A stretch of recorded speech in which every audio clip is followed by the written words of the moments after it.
start with a slightly tense, mysterious tone. Have you ever wondered what really happens behind closed doors, in the shadows where most of us dare not look? What if the stories we hear, the whispers of secret rituals and ancient beliefs, are more real than we could ever imagine? Today, we're diving deep into a story that comes from the heart of Texas. A story that will make you question what you think you know about the world around you. This isn't just a tale. It's the personal account of a young man named David, who found himself drawn into the world of Satanism. He wasn't looking for trouble.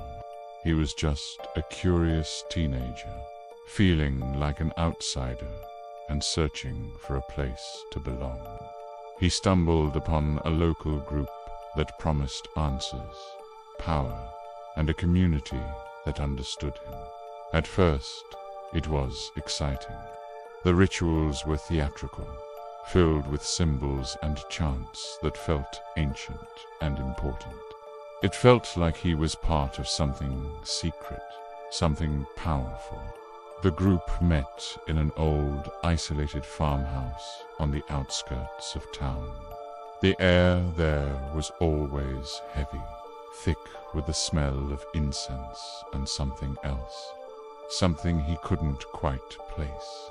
The leader, a charismatic man who called himself the Conductor, had a way of speaking that made you believe every word. He talked about personal freedom, breaking free from society's chains, and embracing one's true nature. For David, who felt trapped by his small-town life, this message was intoxicating. The initial ceremonies were simple. They would gather in a circle, light candles, and recite passages from old texts. It felt like a dramatic club, a game, but slowly, the atmosphere began to shift. The rituals became more intense, more demanding. The Conductor started asking for greater commitment, for demonstrations of loyalty that made David increasingly uneasy. He saw things that started to blur the line between performance and reality. One night, during a ritual under a full moon, the energy in the room felt different. It was electric, almost suffocating. The Conductor began a chant that was unfamiliar to David, the words guttural and strange. As the chanting grew louder, the flames of the candles seemed to dance violently, casting long, distorted shadows on the walls. David felt a cold dread creep up his spine. This was no longer a game.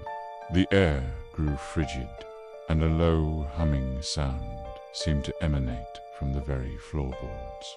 He looked around at the other members. Their faces, usually familiar, were now like masks of ecstatic frenzy. Their eyes were wide, fixated on the center of the circle where the Conductor stood.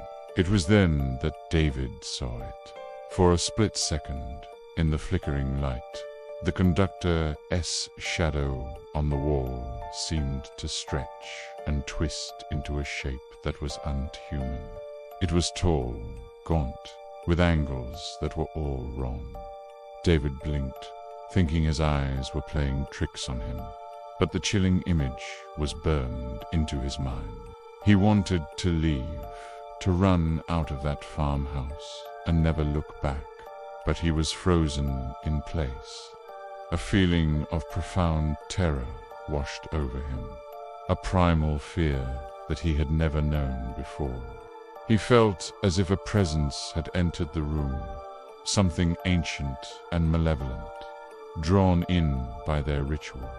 It wasn't something he could see, but he could feel its immense weight, its cold, calculating attention focused on each of them.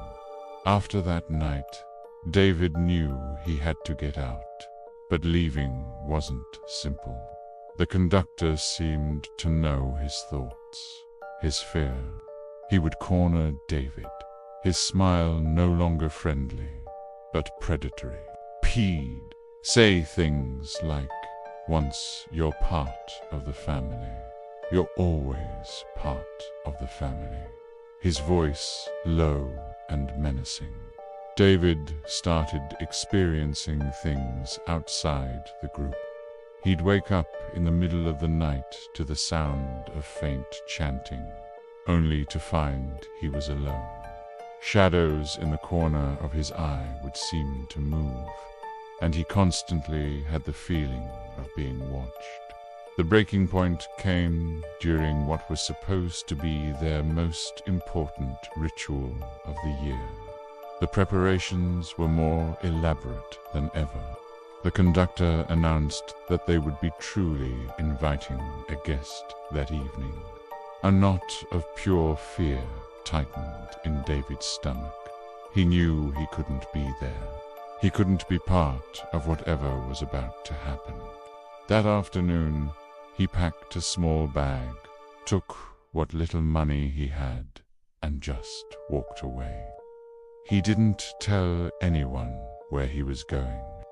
He walked to the bus station and bought a ticket to the farthest city he could afford. As the bus pulled away from the station, he looked back at his hometown, half expecting to see a familiar, sinister face in the crowd. For years, David was haunted by his experiences. He struggled with nightmares and a constant sense of paranoia. He felt as though a shadow had followed him from that Texas farmhouse, a lingering darkness from the rituals he'd participated in. He learned that true power isn't found in secret chants or dark rituals, but in the courage to walk away from a path that leads to despair. It took a long time, but he eventually found peace by seeking help and sharing his story. Not for attention, but as a warning. A warning about how the search for belonging can sometimes lead us into the deepest, most terrifying shadows. David's story is a chilling reminder that there are some doors that are better left unopened. Thank you for joining me for this unsettling tale. If you found this story compelling, please hit that like button. Subscribe for more content, and ring the bell so you don't miss our next video. Stay safe out there, and see you next time.